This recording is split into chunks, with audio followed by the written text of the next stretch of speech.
Hi everyone, happy Friday. I wanted to just put together a quick little update related to your case analyses. So, all of our case analyses have been graded. If you've not already done so, I would encourage you to go back to the gradebook. Don't just look at your numerical score, but really look at the comments that I've provided.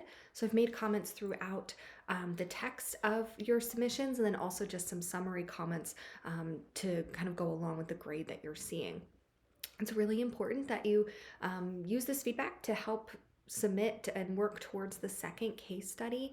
I'll kind of just put it out there that some of you might be concerned with the number that you received, and I know everyone is aiming for a certain grade in this class. When we don't get that, we might feel disappointed. But this is just one assignment. There's still lots of points to be earned in this class, and it was your first time. It's your first time doing this. So generally what I see throughout the semester with these case analyses is that most people see an upward trajectory. So the first one or two might be a little rough, and then as you continue throughout the semester, you get better at doing the analyses. It's a different way of thinking. It's very strategic, it's very critical, and there isn't just one right answer. And so for that reason, sometimes it's a little bit hard for students to figure out what to say or how to say it. So I wanted to just give you a few tips to help ground you for the upcoming assignment. So the most important part of the case analysis is to be able to identify what the current problem or challenge is. So with the C Cloud case study, there was a tendency for some students to give a lot of background information on what was originally happening at C Cloud. And all that information is good context, but the company tried to address those issues by creating a performance evaluation system or a performance management system. So at the end of the case, where everything kind of stands at that time is that there's a new system in place, but that system has created some challenges and has some new issues that need to be resolved. So the focus is on how do they address the weaknesses of the new performance management system. Things like continued turnover rates, dishonesty or inaccuracy in ratings, as well as employee dissatisfaction with the performance management system. So those are like the grounding questions that need to be addressed in order for the organization to move forward. So that question is key to then setting up the rest of the analysis. So when you're identifying relevant facts and figures or facts, data points, information from the case study, you really want to focus on those facts and datas and details that are specific to answering your question. So there were tendencies for students to try to summarize a lot of the case information in that second question. This isn't a place for you to really, regurgitate what's already happened in the case study, but really to say, I need to answer this question. And in order to do it, certain pieces of information are going to be more important than others. And so here are the pieces of information that are really central to how I'm going to answer this question. Then, as you move into the course concepts are an opportunity for you to explain what's happening. So here's what's going on in the company. How do the course concepts help me to kind of identify what's going on? How does it help me identify where gaps exist? So you're really using the course concepts and theories and things we've talked about in class and textbook to explain in these like conceptual, theoretical terms what is going on.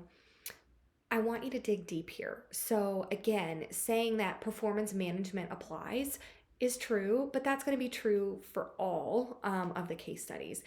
Saying that organizations need to use evidence-based management, true, but that's probably going to be used for most of the case studies. So can you dig deeper into your analysis and not just mentioning which concepts are important, but explaining why they're important? How does that concept kind of open your eyes or help us better understand what's going on?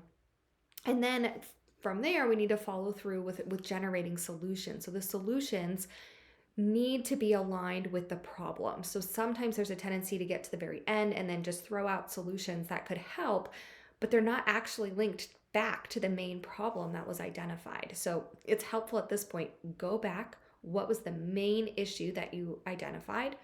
And then do your solutions actually address the underlying issues of that main problem? Or are they just kind of a band-aid? Or are they helpful, best practice, but have nothing to do with the problem that you identified? So we've talked about alignment a lot in this class in terms of aligning a performance management system.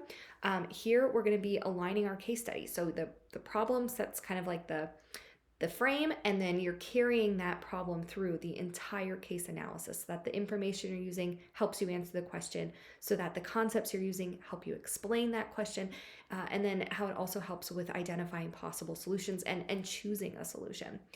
You don't have to find an outside source, it's not required for this assignment, but if you do, chances are it's going to be best placed in that solution section. So if you're having a hard time coming up with like what is a solution for this current problem, it might be a good idea to target some outside sources for that. But otherwise, working up through there, everything you need should already be presented either in the PowerPoints, the case studies, the textbook, the lectures, things like that. So I want you to, spend some time reading the case study. Give yourself an opportunity to read through it 1 or 2 times before you even start your analysis. My recommendation, print out the case study.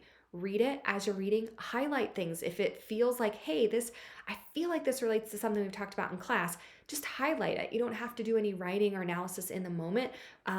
But if you can kind of ahead of writing, start to highlight things that stick out, you're going to be challenging yourself to think more critically. So take some time. I know it's time consuming, but that is the best way to learn, is to really allow yourself the time and space to work through the material in a deeper way. So don't wait until 10:30 on the day it's due to try to start writing, because that comes through that it's rushed, or maybe we miss what the main point is, or maybe there's key details that are left out. If you have any questions about the assignment, feel free to send me an email over the weekend. If you, want to meet by Zoom, I should have some time that we could do so on Monday. Whatever I can do to support you, but really go back and read that feedback first to make sure that you are able to, develop areas that need developed, so that you're able to make some changes going forward.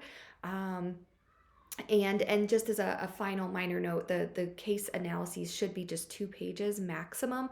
There's no need to go over 2 pages. If you're into a 3rd page, that's some indication that maybe you're being a little too wordy, or that maybe we need to cut back and, we're not summarizing. Everybody knows what's in the case. I've read the case, you've read the case. You don't have to summarize, but you do need to analyze, which means you're kind of explaining what's going on. You're describing what's happening. You're giving, you're using critical thinking to evaluate the case, not just kind of repeat what's already been said. So I hope this is helpful. I thought it might be easier than just sending you a super long, lengthy email.